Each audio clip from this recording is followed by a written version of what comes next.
오늘은 적그리스도의 대표적인 상징이죠.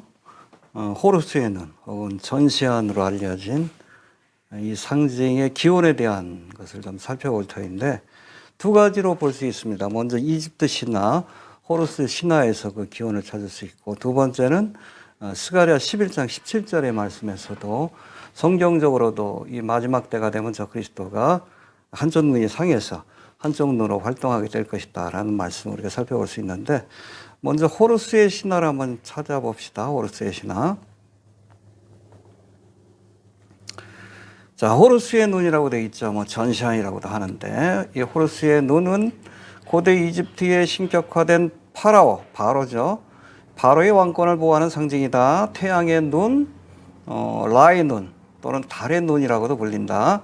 호루스의 눈은 건강과 총체적인 인식과 이해를 상징한다. 오른쪽 눈은 라의 눈으로 태양을 상징하고 왼쪽 눈은 토트의 눈으로 달을 상징한다. 파라오와 왕권을 지켜주는 상징 외에 이집트 장례의식에서 미라가 착용하는 귀금속으로 사용되었으며, 근동 기역에서는 뱃머리에 일종의 부적과 같이 이것을 그려 넣었다라고 합니다. 자, 호루스의 신화 한번 잠깐 봅시다. 호루스는 죽음과 부활의 신인 오시리스와 최고의 여성 신인 이시스의 아들이며 사랑과 미의 여신인 하토르의 남편이다. 그래서 사실은 이 호루스의 신화 이전에 바벨론의 신화가 있어요. 니무롯과 세미라미스와 담무스의 신화가 있는데, 여러분 니무롯 그러면 창세기 10장하고 11장에 등장하는 인물인데, 바벨탑을 건설한 최초의 세계제국이라고 할 수 있는 바벨탑을 건설한 인물이고 적그리스도의 조상격인 예표적인 인물이라고 우리가 볼 수 있습니다. 이 니무롯이 하나님이 기뻐하지 않는 이 바벨탑을 건설하고 세계제국을 세웠을 때 하나님께서 그 바벨탑을 흩어놓으셨을 뿐 아니라 니무롯도 그때 심판을 받았다라고 이렇게 알려집니다. 그 이후에 이 부인이었던 세미라미스가 그 바빌론 신화에 의하면 니무롯의 이 시신을 이렇게 해가지고 어떻게 해서 잉태를 하게 되었는데, 그것이 바로 태양신인 니무롯의 화신인 남무스다. 뭐 이런 신화가 있어요. 여기에 대해서는 뭐 나중에 한번 좀 자세히 좀 다뤄볼 수 있는 기회가 있으면 다뤄보도록 하겠습니다. 여하튼 바벨론 신화의 니무롯과 세미라미스, 담무스의 신화가 이집트로 넘어와서, 그러니까 이 바벨탑 사건 이후 민족별로 구음이 흩어져 가지고 각기 전 세계로 흩어져서 여러 곳으로 흩어져서 나라를 건설하게 되는데, 제가 생각하기에는 그 당시 이 바벨탑을 건설했던 귀족들 가운데 아주 뭐 과학적인 기술을 좀 갖고 있었던, 건축의 기술을 갖고 있던 사람들이 이집트로 넘어가서 이집트 문명을 건설했다라고 그렇게 보고 있어요. 그 대표적인 것이 바로 피라미드죠. 피라미드. 아무튼 여기 와가지고 본래 바벨론의 신화, 니무롯과 세미라미스와 담무스의 신화를 오시리스와 이시스와 호루스의 신화로 그렇게 각색을 하고, 저들이 믿고 있었던, 어찌 보면 니무롯의 화신인 담무스, 그리고 이집트 신화에 와서는 오시리스의 화신인 호루스를 저들이 기다리는 메시아로 믿었는데, 그리고 이집트에서는 이 호루스가 바로 바로왕, 그러니까 호루스의 현현을 바로왕이라고, 파라오라고 이렇게 불러서, 어떤 이 바라오로 이렇게 선정된 사람들은 호루스로 그렇게 변하는 의식을 치러서 이집트를 통치하게 되는데, 앞으로 세워지게 될 그 적그리스도의 나라, 세계 정부도 바로 그런 믿음 속에서 저들이 기다리는 호루스가 올 때에 이 호루스를 통해서, 태양신의 화신이죠. 바로 루시퍼의 화신이 호루스를 통해서 세상을 통치하게 될 것이다 라는 믿음을 갖고 있고, 그 호루스의 대표적인 상징이 바로 호루스의 눈이고 전시안이라고 이해하시면 될 것 같아요. 자, 호루스의 신화 한번 다시 한번 살펴봅시다. 호루스는 죽음과 부활의 신인 오시리스와 최고의 여성 신인 이시스의 아들이며 사랑과 미의 여신이 하토르의 남편이다. 오시리스가 동생 세트의 질투로 죽임을 당하자 이시스가 주술로 오시리스를 부활시키고 호루스를 잉태하였다. 이시스는 지식과 달의 신 토트의 도움을 받아 세트로부터 멀리 피해 호루스를 낳고 길렀다. 호루스는 원래 매우 허약했으나 이시스의 지혜와 주문으로 강하게 자랄 수 있었다. 언제까지나 세트로부터 피해 호루스를 기를 수 없음을 깨달은 이시스는 꾀를 부려서 태양신 라의 성질과 힘을 빌려 호루스를 키웠다. 결국 성령이 된 호루스는 아버지로부터 병법을 물려받고 토트의 도움을 얻어 원수인 세트를 죽여 복수를 하고 이집트의 왕이 되었다. 그러나 세트가 죽기 전에 호루스의 왼쪽 눈을 공격하여 호루스의 눈은 산산조각이 나지만 토트가 마법의 힘으로 왼쪽 눈을 다시 치유해 주었다고 한다. 그리하여 토트의 마법으로 회복된 왼쪽 눈은 검은 빛을 띠며 치유와 달을 상징하게 되었고 오른쪽 눈은 태양신 라의 성질을 인하여 태양을 상징하게 되었다. 또한 세트를 죽이고 이집트의 왕이 됨으로써 호루스는 파라오의 왕권을 수호하는 상징이 되었다. 그렇게 보시면 됩니다. 이후로부터 이런 신화가 이어져 오는데 이집트의 파라오는 바로 호루스의 화신으로 그렇게 여겨졌다라고 이렇게 보시면 될 것 같아요. 자, 요거는 이집트 신화에서 비롯된 호루스의 눈에 대한 믿음이 어떤 배경, 어떤 신화적인 배경을 가지고 그렇게 탄생하게 되었는지를 보여주는 것이고, 성경적으로는 이 적그리스도에 대한 예언의 말씀 가운데 과연 적그리스도 애꾸눈이 된다, 이 호루스의 신화처럼 애꾸눈이 된다, 그런 예언의 말씀이 스가랴 11장 7절에 기록돼요. 한번 봅시다.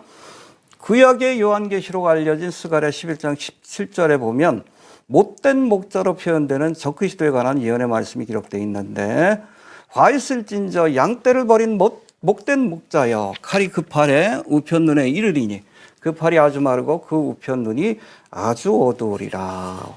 이 못된 목자라고 이렇게 표현하죠. 양떼를 버린 목된 목자. 이게 뭐예요? 이게 적그리스도가 처음 등장할 때는 세상을 구원할 구세주, 메시아라고 생각해서 많은 사람들이 그를 추정하고 따라가요. 그런데 이 목자가 이 양떼들을 천국으로 인도하는 것이 아니라 멸망의 길, 지옥으로 이끌게 된다. 그런 의미에서 양떼를 버린 못된 목자라고 이렇게 표현하고 있다라고 보시면 돼요. 근데 여기 보니까 그가 장차 하나님의 심판을 받고 그 우편눈, 그 팔과 우편눈에 칼이 이르게 되어서, 이게 칼을 만든다는 거죠. 우편눈과 그 팔에 칼을 맞아서 그 팔이 아주 마르고 쓸 수 없게 되고 그 우편눈이 아주 어두우리라. 호루스의 신화처럼 한쪽 눈을 쓸 수 없는 애꾸눈의 상태가 된다라고 성경도 예언하고 있다는 겁니다. 자, 이집트 신화에 등장하는 호루스처럼 마지막 때의 적그리스도도 그 팔과 눈에 치명상을 입어 애꾼이 될 것임을 우리가 짐작할 수 있는 말씀인데, 그렇다면 그 시점은 언제인가? 요한계시록 13장 14절의 말씀해 보니까 7년 대환란의 중반부 때 이 적그리스도가 죽었다가 살아나는, 치명상을 입었다가 살아날 것이다라는 예언의 말씀이 있는데, 바로 그 사건 때에 바로 이 한쪽 팔과 한쪽 눈을 칼로 맞아가지고 거의 죽었다가 다시 살아날 때, 결국에는 이 사건으로 인해서 목숨은 그렇게 부활하게 되지만, 살아나게 되지만 한쪽 팔과 한쪽 눈을 잃게 될 것으로 그렇게 보고 있는 겁니다. 자, 요한계시록에서 거짓 선지자의 활동을 묘사한 13장 14절을 보면 짐승 앞에서 받은 바 이적을 행함으로 땅에 거하는 자들을 미혹하며 땅에 거하는 자들에게 이르기를 칼에 상하였다가 살아난 짐승을 위하여 우상을 만들라 하더니, 바로 이 사건을 계기로 해서, 그렇잖아요. 어찌 보면 그 거짓된 부활의 사건인데, 이 부활의 사건을 보고 많은 사람들이 그를 신적인 존재로 경배하게 된다. 7년 대환란의 중반부 때. 그래서 이때부터는 이 적그리스도를 경배하고 그 짐승의 표를 받지 않으면 모든 사람들을 죽이는 본격적인 핍박이 시작이 되는 그런 시기라고 보시면 됩니다. 자, 적그리스도가 7년 대환란의 중반부에 칼에 상하였다가 기적적으로 살아나게 되는데, 이때의 상처로 그 팔이 아주 마르고 그 우편 눈이 아주 어두리라 하신 스가랴 11장 17절의 말씀이 성취될 것이다 라고 보는 것이다. 여하튼 장황한 설명을 못해왔지만 이것이 이 땅의 적그리스도의 나라, 세계 정부를 세우기 위해 쓰고 있는 세계 정부주의자들, 뭐 일루미나티, 프리메이슨, 예수의 딥스테이트, 아니면 유태자본가 여러 용어로 쓰이지만, 저들의 궁극적인 목표는 니무롯이 만들었던 바벨 탑처럼 이 땅에 세계 정부를 세우는 것이 목표고, 저들이 이렇게 세계 정부를 세우게 되면 저들의 지도자인 메시아인 적그리스도가 강림할 것으로 그렇게 믿고 있는 겁니다. 아무튼 이 세계 정부자들이 왜 저들의 꼭두각시들을 내세워서 뭐 연예인이나 뭐 정치가라든지 아니면 한강 같은 작가들을 내세워서 왜 자꾸만 이 전시한 호루스의 눈, 애꾸눈을 보여주며 사람들에게 이것을 자꾸 친숙하게 만들려고 하는지 우리가 이해할 수 있는 성경적 배경과 신화적인 배경이라고 우리가 할 수 있다는 겁니다. 최근 들어 곳곳에서 이런 상징들, 이 전시안과 호루스의 상징들이 굉장히 빈번히 노출되는 것을 볼 수 있어요. 이걸 보면 적어도 우리 적그리스도의 세력들은 적그리스도의 강림을 기다리는, 적그리스도의 도래를 기다리는 적그리스도의 세력들은 저들이 기다리고 있는 구세주, 저들 나름대로 기다리고 있는 메시아, 적그리스도가 임할 때가 가까웠다라고 그렇게 느끼는 것으로 그렇게 보입니다. 적그리스도의 세력들은 적그리스도가 나타날 때가 가까웠다고 믿고 어찌 보면 광적으로 아주 집착하면서 적그리스도를 영접할 준비를 하고 있는데 이 그리스도의 재림을 기다려야 할 그리스도인들은 예수님이 오신다는 사실도 깨닫지 못하고 여러 가지 시대 징조들을 보면서도 중동의 사태를 보면서도 이 적그리스도의 세력들이 활동하는 모습을 보면서도 아직 깨닫지 못하고 있으니 좀 답답하다라고 하는 겁니다. 들을 귀는 자는 들을지어다. 보고 들을 수 있어야 합니다. 잠깐 한번 봅시다. 최근에 소개된 뉴스들인데 여기 보니까 가수죠. 린 남편이 이순대 어디 뭐 놀러 갔다 그러면서 사진을 찍었어요. 뭐예요? 전시한 사인. 알고 있을까요? 모르고 있을까요? 알고 있겠죠. 이렇게 해야 광고도 붙고 뭐 출연도 할 수 있고 돈과 명예가 주어지기 때문에 이렇게 한다라고 보시면 돼요. 자, 그 다음에 최근에 개봉한 영화죠. 보통의 가족. 이 보통의 가족이 왜 자꾸 한쪽 눈만 보여줍니까? 일부러 포스터를 이렇게 만들었다고 보시면 돼요. 자, 얼마 전에 구글 구글에 이 배너가 하나 떴는데 모르겠어요. 그 달의 주기를 보여주는 그런 기능을 새롭게 만들었다 그러는 것 같은데 하필 왜 전시안입니까? 여기 뜬금없이 그렇죠? 자, 그리고 얼마 전에 보니까 성수대교 20주년인데 유족들이 요청했다고 합니다. 찾아가기 힘드니까 여기 요거 위령탑이 있는 이 공원을 좀 옮겨달라고. 뉴스에 나오는 데 보니까 전시안이죠. 전시안 모형으로 성수대교 위령탑을 만든 거예요. 이미 20년 전에. 자, 그리고 이거는 뭡니까? 우리 위안부 할머니들을 위한 기억의 터라고 하는 공원인데 보세요. 전시안으로 되어 있잖아요. 커다란 눈깔. 위에서 크게 보면 이게 뱀의 눈이에요. 뱀의 눈. 사탄의 눈. 전시안이죠. 호루스의 눈이고. 할머니들도 이거 하네. 전시안을 보여주죠. 이래 후원이 들어가는 거예요. 자, 그리고 여러분 잘 아시는 이 한강 프로필에다가 이 전시안을 보여주는 그러한 프로필을 올려놨습니다. 이게 뭐예요? 내가 일루미나티 멤버다. 혹은 내가 일루미나티에게 충성한다는 것을 보여주는, 호루스를 기다린다는 것을 보여주는 믿음의 표현이라고 볼 수 있습니다.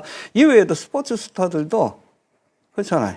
화보를 찍을 때 조규성 선수인데 그 예전에 제가 올린 그 내용인데 보고서 화보를 찍으면서 이 공으로, 축구공으로 한쪽 눈을 가리죠. 전시안을 보여주고. 또 여기는 손으로 가리죠. 전시안을 보여주고 있고, 엘르라는 잡지인데, 여기서도 이게 누워가지고 한쪽 눈만 보여주는, 전시안만 보여주는 그런 사진을 볼 수 있고. 자, 이건 누굽니까? 국민적인 영웅인 김연아. 그렇죠. 이것도 화보 같은데, 화보를 찍으면서 일부러 장미꽃으로 전시안을 보여주는, 그러니까 적그리스도에 대한 믿음과 소망을 보여주는 그런 사진이라고 볼 수 있습니다. 그리고 우리 스포츠 스타죠. 찰칵 세레머니. 찰칵 세레머니 자체가 골 넣고 나면 이거 하는데 한쪽 눈을 보여주는 거예요. 전시안과 호루스의 눈을 보여주는 그런 사인이라고 보시면 되는데, 요거는 화본데 보니까는 그냥 찰칵 세레머니로 끝나는 것이 아니라, 보세요. 한쪽 눈, 전시안을 보여주고, 그 다음에 666 사인을 같이 보여주는 거예요. 666 적그리스도를 내가 지금 기다리고 있다. 뭐 듣기로 뭐 교회도 다닌다는 얘기가 있는 것 같은데, 여러분 잘 아셔야 돼요. 아무리 크리스찬들이 할지라도 우리가 영적인 분별력이 없으면 사탄 마귀의 종 노릇을 할 수 있어요. 그렇잖아요. 제자들도 믿음이 없고 분별력이 없을 때는 마귀의 종 노릇할 때가 있었다는 거예요. 이 베드로가 예수님 십자가의 길을 가는 걸 막으려고 하니까 예수님 뭐라고 했어요? 사탄아 뒤로 물러가라 그랬잖아요. 아무리 그리스도인이라 할지라도, 교회를 다닌다 할지라도 영적으로 깨어있고 말씀으로 깨어있지 않으면 나도 모르게 이렇게 적그리스도의 종 노릇을 할 수 있다는 것을 우리가 알아야 한다는 겁니다. 일루미나티의 대표적인 상징이죠. 아무튼 오늘은 일루미나티의 대표적인 상징인 이 전시안에 대해서, 호루스의 눈에 대해서 살펴보았는데, 아무튼 이런 것들이 대중들에게 아주 굉장히 노골적으로 노출되고 빈번하게 노출된다는 것 자체가 저들이 보기에 적그리스도가 올 때가 가까웠다라고 생각하고, 어찌 보면 저들 나름대로 우리 적그리스도의 올 길을 예비하고 있는 모습이다라고 생각해야 합니다. 적그리스도의 세력들은 적그리스도가 올 길을 이렇게 열심히 예비하고 있는데, 우리 그리스도인들도 우리는 뭐 적그리스도를 기다리는 건 아니에요. 예수님의 다시 오심을 기다리는 거죠. 재림을 기다리는 우리 성도들도 주의 오심을 깨어서 말씀으로 깨어서 기도하며 또 복음을 전하며 그렇게 기다려야 할 줄로 그렇게 믿습니다.